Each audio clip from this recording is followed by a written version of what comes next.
Lesson number 6 animal classification. या लेसनमध्ये आपण वेगवेगळे फायलेम पाहत आहोत.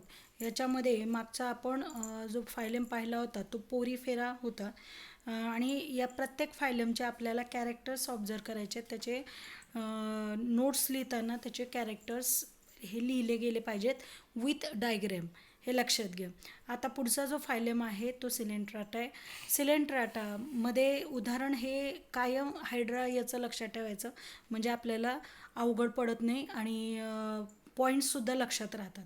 हे लक्षात घ्या. पहिला पॉईंट आहे, body of these animals is cylindrical or umbrella like.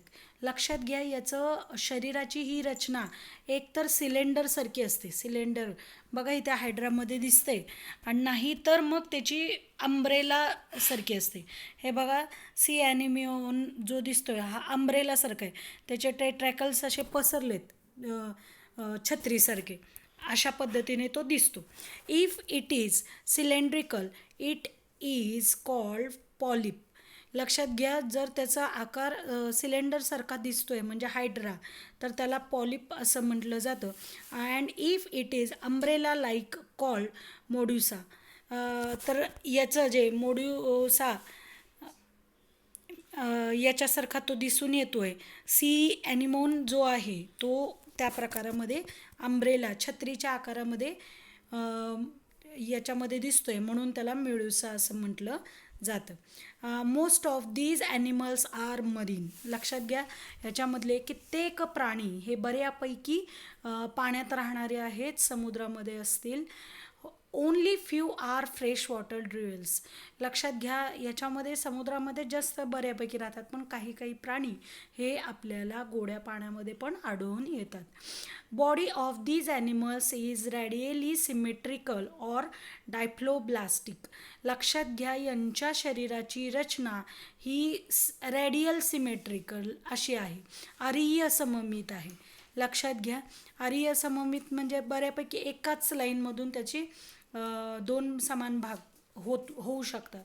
त्यालाच म्हणतात डायफ्लोब्लास्टिक, की दोन समान भाग होऊ शकतात पण एकच लाईनमधून. कोणती, मग ती उभी असेल नाही तर आडवी असेल. अशा पद्धतीने ही रॅडियल सिमेट्री अशी शरीराची रचना आहे. Cnidoblast bearing tentacles are present around the mouth. लक्षात घ्या, हे टेट्रॅकल्स म्हणजे शुंडके म्हणतात त्याला. तर ही शुंडके आपल्याला या हायड्रामध्ये पण दिसत आहेत. त्याला शुंडके बघा असे पसरल्यासारखे, जे त्यांना त्यांचं जे अन्न आहे ते ग्रहण करण्यासाठी किंवा ते पकडण्यासाठी हे टेट्रॅकल्स असतात. लक्षात घ्या, त्याच्यामध्ये त्याचमध्ये माउथच्या म्हणजे तोंडाच्या मुखाच्या बाजूने हे टेट्रॅकल्स हे शुंडके दिसून येतात. Tentacles are useful for the capturing the prey whereas cnidoblast inject the toxic in the body of the prey. लक्षात घ्या, इथेही तेच सांगितलेलं आहे की ही शुंडके कशासाठी वापरली जातात, तर त्यांचा जे अन्न आहे ते अन्न पकडण्यासाठी, कॅप्चर करण्यासाठी हे टेट्रॅकल्स असतात. त्याचबरोबर सायंडोब्लास्ट हा जो आहे तो काय केला जातो, ते टॉक्झिक सोडले जातात. ते विषारी जे घटक आहे ते त्या प्राण्यावर म्हणजे जे त्यांचं अन्न जे आहे त्या अन्नावर सोडले जातात, म्हणजे तो मेला जातो किंवा जी काय घटना घडेल की त्या टॉक्झिकचा त्याच्यासाठी उपयोग केला जातो. Those are useful protection too. आणि हे जे आहे टॉक्झिक आणि टेट्रॅकल्स हे दोन्हीही त्यांना स्वतःचेही संरक्षण करण्यासाठी उपयोगी पडतात. एक्झाम्पल आहे हायड्रा, सिया म्हणजेच सी ॲनिमोन. दुसरा आहे फिसिलिया म्हणजेच मॅन ऑफ वॉर म्हटलं जातं. त्याचबरोबर कोरल आहे, जेलीफिश आहे. लक्षात घ्या, एवढी त्याची एक्झाम्पल्स आपल्याला या सिलेंट्रिया किंवा सिलेंट्राटा या आपल्या फायलेममध्ये लक्षात येतं. ह्याची डायग्रॅम पण इम्पॉर्टंट आहे, ती काढणं कंपल्सरी आहे. जेव्हा नोट्स लिहित आहे तेव्हा डायग्रॅम काढली पाहिजेच विथ लेबलिंग, म्हणजे त्याला नावं द्या डायग्रॅमला. आता डू यू नो हा स्पंज आहे बघा, बाथ स्पंज जो आपण पोरीफेरा या संघामध्ये पाहिला होता, त्याचे आपल्याला डू यू नो सध्या रिड्यूस्ड पार्टमध्ये पण हा रीडिंग करून ठेवा, तेवढंच माहिती म्हणून होऊन जाईल. पुढचा संघ आहे फायलेम आहे प्लॅटीहेल्मेथिस. फार महत्त्वाचा आहे हा सुद्धा. प्लॅटीहेल्मेथिसमध्ये लिव्हर फ्ल्यूक आहे, लुकवॉर्म आहे, टेपवॉर्म आहे, लक्षात घ्या, प्लॅनेरिया आहे. तर हे जे आहेत ते आपल्याला प्लॅटीहेल्मेथिस या गटामध्ये येतात, हे लक्षात ठेवा. म्हणजे तुम्हाला फायलेम लक्षात ठेवताना कशात आधारे ठरवणार, तर तुम्ही त्याचे एक्झाम्पल्स डोक्यात ठेवा, तेव्हा तुम्हाला त्याचे कॅरेक्टर पण आठवायला लागतील आणि त्याचे डायग्रॅम आणि त्याचे कॅरेक्टर्स हे सगळं आठवण्यासाठी प्रत्येक प्लॅटीहेल्मेथिस म्हटलं की लगेच आठवायचं लिव्हर फ्ल्यूक. आत्ता जो सिलेंट्राटा म्हटलं की लगेच हायड्रा आठवला पाहिजे, हे लक्षात ठेवा. त्याशिवाय तुम्हाला त्याचे कॅरेक्टर वगैरे आठवणार नाहीत आणि कन्फ्यूज होणार नाहीत तुम्ही कशामध्ये. लक्षात घ्या. पुढचं जो आहे body of these animals is slender and flat like a leaf or strip. लक्षात घ्या, यांची शरीराची रचना अशी चपटी असते बघा, फ्लॅटसारखी असते. एका पानाचा जसा आकार आहे तशा प्रकारे एकदम फ्लॅट असतात ते. Most of these animals are endoparasites, few are free living or aquatic. लक्षात घ्या, काही प्राणी हे एंडो पॅरासाइट आहेत आणि काही हे कशामध्ये आढळून येतात, तर स्वतंत्रपणे राहतात. म्हणजे काही दुसऱ्यांच्या शरीरात राहतात, तर काही स्वतंत्रपणे राहतात, जसं की पाण्यामध्ये सुद्धा, जमिनीवर, पाण्यामध्ये, जमिनीवरच. Body is acoelomate or bilaterally symmetrical. लक्षात घ्या, यांची शरीराची रचना ही बायलॅटरल सिमेट्रिकल आहे. म्हणजे कोणत्याही प्रकारचं एकाही पद्धतीने त्यांचे समान भाग असे करता येत नाही. किंवा these are triploblástic, that is their body is made up of 3 germ layer, endoderm, ectoderm and mesoderm.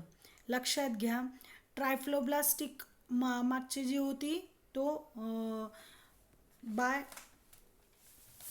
लक्षात घ्या, मागची जी होती डायफ्लोब्लास्टिक होती, म्हणजे 2च लेअरनी असते. लेअर म्हणजे आवरण. किती आवरणाने ते शरीर बनलेलं आहे, तर 2.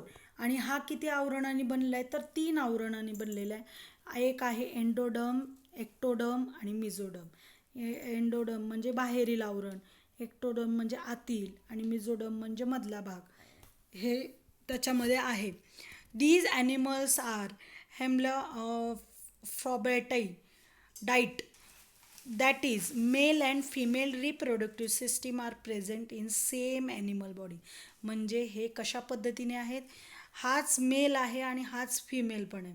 हे वेगवेगळे एकाच प्राण्याच्या शरीरामध्ये मेल रिप्रोडक्टिव्ह सिस्टीम म्हणजेच स्त्री प्रजनन संस्था आणि पुरुष प्रजनन संस्था ही एकाच शरीरामध्ये असते. म्हणजे टेपवॉर्ममध्येच स्त्री बीज पण आहेत आणि पुरुष बीज पण आहेत. लक्षात येते, हे याचे कॅरेक्टर्स आहेत, हे लक्षात ठेवा. एक्झाम्पल्स प्लॅनेरिया, मग अशी सांगितल्यासारखं, लिव्हर फ्ल्यूक आहे, टेपवॉर्म आहे. डायग्रामसुद्धा काढा आणि त्याचे बघा, माऊथ असं टोक असतं, मुख म्हणतात त्याला, ओरल सॉकर असतो त्याच्याच खाली, आणि त्याची बघा शरीर लिफ लाईक बॉडी आहे आणि व्हेंट्रिकल सॉकर आहे मध्ये असा. तर हे डायग्राममध्ये. आणि एक्सक्रिएटरी पोर म्हणजे बाहेर शरीराच्या बाहेर टाकण्यासाठी एक्सक्रिएटरी पोर असतो बघा, लक्षात घ्या. त्याच्यामध्ये आता आपल्याला पुढचा जो आहे याच्यामधलं सरप्रायझिंग इन्फॉर्मेशन हे पण आपल्याला. कोरल बघा, पोवळा जो असतो त्याची प्रवाळ भस्म म्हणून आयुर्वेदामध्ये सुद्धा वापरलं जातं. तो म्हणजे सिलेंट्राटा या संघामध्ये येतच बघा. कोरल जो मागचा याच्यातला होता तो इथे सांगितलेला आहे बघा, अशा पद्धतीने. तर आपल्याला पुढचा जो भाग बघायचा आहे तो आहे फायलेम आहे ॲसिहेल्मेथिस. लक्षात घ्या, याच्यामध्ये एक्झाम्पल म्हटलं तर हा पूर्णपणे फिमेल ॲस्केरिस आणि मेल ॲस्केरिस हे दोन एक्झाम्पल पटकन लक्षात ठेवायचे आणि डायग्राम तर काढली पाहिजेच. त्याचे कॅरेक्टर लक्षात घ्या. पहिला आहे body of these animals is long thread like or cylindrical. लक्षात घ्या, एक लांब लचक अशा थ्रेडसारखे असते. लहानपणी लहान मुलांना जे जंत व्हायचे बघा, ते जंत म्हणजे हेच मेल ॲस्केरिस आणि फिमेल ॲस्केरिस. लक्षात घ्या, म्हणजेच ॲस्की हेल्मेथिस हा त्यातलाच प्रकार आहे. These hence they are called round worms आणि त्यालाच म्हणतात गोलकृमी. मराठीत बघा राऊंड वॉर्म म्हणजे गोलकृमी. आणि हे गोलकृमी हे लक्षातच ठेवा, असे हेल्मेथिस म्हटलं की हे गोलकृमी. These animals are either free living or endoparasites. लक्षात घ्या, ते बऱ्यापैकी शरीरातच असतात. म्हणजे आतड्याचे जेव्हा आपल्याला पोटातील जे आतडे असतात त्याच्यावर ते जगतात आणि त्याच्यामध्येच ते राहतात. पण जेव्हा जंत वगैरे झाले ते काही वेळा स्वतंत्रपणे सुद्धा राहू शकतात. Free living animals are either aquatic or terrestrial. दोन्ही प्रकारे राहू शकतात, कधी पाण्यात कधी जमिनीवर, असं सांगितलेलं आहे. Body of these animals is triploblastic. मगाशी सांगितल्याप्रमाणे जे आपण वरच्या संघामध्ये पाहिलेलंच आहे, फायलेममध्ये पाहिलेलंच आहे की ह्याच्यामध्ये सुद्धा 3 लेअर आहे. शरीर 3 लेअरने बनलेलं आहे. डम मिझोडर्म्स अँड एक्टोडर्म्स. ह्या 3 प्रकारे ते शरीर बनलेलं आहे. आणि त्याचं पुढचं body of these animals is non segmented and covered with cuticles. लक्षात घ्या, यांच्या शरीरामध्ये नॉन सेगमेंटेड आहे म्हणजे हे अखंड आहे. लक्षात घ्या, सेगमेंट म्हणजे तुकडे पडत नाहीत, भाग पडत नाहीत, तर अखंड असते म्हणून त्याला नॉन सेगमेंटेड म्हणतात. आणि क्युटिकल्स असतात बघा याच्यावर, ते याच्यामध्ये बघायला लक्षात येते होल आहेत, टेल आहे त्याची आणि त्या होलच्या याच्यामधूनच आणि माउथ. पुढे बघा त्याच्यामध्येच दीज ॲनिमल्स आर युनिसेक्शुअल. परत तेच आलं आहे की युनिसेक्शुअल म्हणजे काय की दोन्ही प्रकारचे असे प्राणी असतात की मेल आणि फिमेल असे दोन्ही प्रकारे, म्हणून त्याला युनिसेक्शुअल असं म्हटलेलं आहे. ॲस्केरिस म्हणजे इंटेस्टायनल वॉर्म म्हणजे आतड्यामध्ये होणारे जे कृमी असतात त्यांना म्हटलेलं आहे ॲस्केरिस. फॅरियल वॉर्म लोआ म्हणजे आय वॉर्म म्हटलं जातं. डोळ्यामध्ये सुद्धा अशा प्रकारचे कृमी होऊ शकतात. हे लक्षात घ्या, नोट्स लिहा, पॉईंट्स लिहा, फार महत्त्वाचे हे फायलेम आहेत. ओके.